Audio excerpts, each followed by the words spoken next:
ಎಲ್ಲರಿಗೂ ನಮಸ್ಕಾರ. ನಮ್ಮ ಕಡಲ್ ಕಿಚನ್ಗೆ ಸ್ವಾಗತ. ಇವತ್ತಿನ ಸ್ಪೆಷಲ್ ಚೋಲೆ ಮಸಾಲ ಕಡಲೆಕರಿ. ಇದಕ್ಕೆ ಬೇಕಾದ ಸಾಮಗ್ರಿಗಳು: ಬೇಯಿಸಿರೋ 250 ಗ್ರಾಮ್ ಕಡಲೆಕಾಳು, ಆಮೇಲೆ ಅದಕ್ಕೆ chole masala 2 spoon, 1 spoon turmeric powder, 1 spoon chilli powder, 1 spoon ಕೊತ್ತಂಬರಿ ಜೀರಿಗೆ ಪೌಡರ್, ಆಮೇಲೆ 3-4 ಹಸಿಮೆಣಸಿನಕಾಯಿ, 1 ಸ್ಪೂನ್ ಜಿಂಜರ್ ಗಾರ್ಲಿಕ್ ಪೇಸ್ಟ್, ನಂತರ 2 ಈರುಳ್ಳಿ, ಆಮೇಲೆ ಟೊಮೆಟೊ ಮತ್ತು ಈರುಳ್ಳಿ ಮಾಡಿರೋ ಕಡಲೆಕಾಳು ಜೊತೆ ಪ್ಯೂರಿ, ಸ್ವಲ್ಪ ರುಚಿಗೆ ತಕ್ಕಷ್ಟು ಉಪ್ಪು, ಆಮೇಲೆ ಚಾಟ್ ಮಸಾಲ ಒಂದು ಸ್ವಲ್ಪ, ಆಮೇಲೆ ಸ್ವಲ್ಪ ಒಗ್ಗರಣೆಗೆ ಎಣ್ಣೆ. ನೀವು ತುಪ್ಪ ಹಾಕೋಬೋದು, ಇಲ್ಲ ಅಂತಂದರೆ ನಾರ್ಮಲ್ ಎಣ್ಣೆನೂ ಹಾಕೋಬೋದು. ಆಮೇಲೆ ಸ್ವಲ್ಪ ನೀರು ಮಸಾಲೆಗೆ ಬೇಕಾಗುತ್ತೆ. ಮೊದಲಿಗೆ ಪಾತ್ರೆ ತಗೊಳ್ಳಿ, ಅದಕ್ಕೆ ಸ್ವಲ್ಪ ಎಣ್ಣೆ, ಒಣಮೆಣಸಿನಕಾಯಿ ಮತ್ತು 1 ಕಪ್ ಈರುಳ್ಳಿ, ಹಸಿಮೆಣಸಿನಕಾಯಿ ಹಾಕಿ ಸ್ವಲ್ಪ ಚೆನ್ನಾಗಿ ಬೇಯಿಸಿ.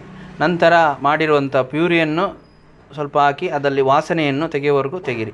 ನಂತರ ಜಿಂಜರ್ ಗಾರ್ಲಿಕ್ ಪೇಸ್ಟು, ಆಮೇಲೆ ಟರ್ಮರಿಕ್ ಪೌಡರು, ಆಮೇಲೆ ಗರಂ ಮಸಾಲ ಇರೋ ಪೌಡರು, ನಂತರ ಚಿಲ್ಲಿ ಪೌಡರು, ಅದನ್ನೆಲ್ಲ ಸ್ವಲ್ಪ ಹಾಕಿ 1 ಸ್ಪೂನ್ ಎಷ್ಟು ಹೇಳಿದೆ ಅದನ್ನು ಹಾಕಿ. ನಂತರ ಅದು ಸ್ವಲ್ಪ ಚೆನ್ನಾಗಿ ಕಲಸಿ. ಇದಕ್ಕೆ ಒಂದು ರುಚಿಗೆ ತಕ್ಕಷ್ಟು ಉಪ್ಪನ್ನು ಮಿಸ್ ಮಾಡಬೇಡಿ, ಆಯಿತಾ? ಅದಂತೂ ಗ್ಯಾರಂಟಿ ಹಾಕಿ, ಅಲ್ಲಂದ್ರೆ ಭಾರಿ ಕಷ್ಟ ಆಗುತ್ತೆ. ಅದು ಸ್ವಲ್ಪ ಚೆನ್ನಾಗಿ ಬಾಡಿಸಿ, ಆಮೇಲೆ ಚೋಲೆ ಮಸಾಲ 1-2 ಸ್ಪೂನ್ ಅಂತೂ ಹಾಕಲೇಬೇಕಾಗುತ್ತೆ. ಅದ್ರ ಸ್ಮೆಲ್ ಬೇಕೇ ಬೇಕಲ್ಲ, ಅದು ಹಾಕಿ. ಚಾಟ್ ಮಸಾಲ 1 ಚಿಟಿಕೆ ಹಾಕಿ ಚೆನ್ನಾಗಿ ಸ್ವಲ್ಪ ಕಲಸಿ.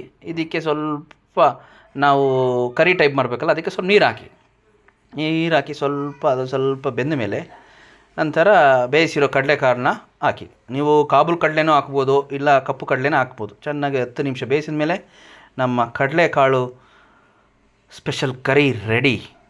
ನೋಡಿ, ಇದನ್ನು ನೀವು ಚಪಾತಿ, ಪರೋಟ ಮತ್ತು ರೈಸ್ ಜೊತೆಗೆ ಚೆನ್ನಾಗಿ ಸೇವಿಸ್ಬೋದು. ಸೂಪರ್ ಟೇಸ್ಟಾಗಿರುತ್ತೆ. ನಿಮಗೆ ಟ್ರೈ ಮಾಡಿ ಮನೆಯಲ್ಲಿ. ಇಷ್ಟವಾದಲ್ಲಿ ಪ್ಲೀಸ್ ಲೈಕ್ ಮಾಡಿ, ಸಬ್ಸ್ಕ್ರೈಬ್ ಮಾಡಿ. ಮಿಸ್ ಮಾಡದೆ ಫ್ರೆಂಡ್ಸ್ಗಂತೂ ಶೇರ್ ಮಾಡೇ ಮಾಡಿ ಪ್ಲೀಸ್. Thank you.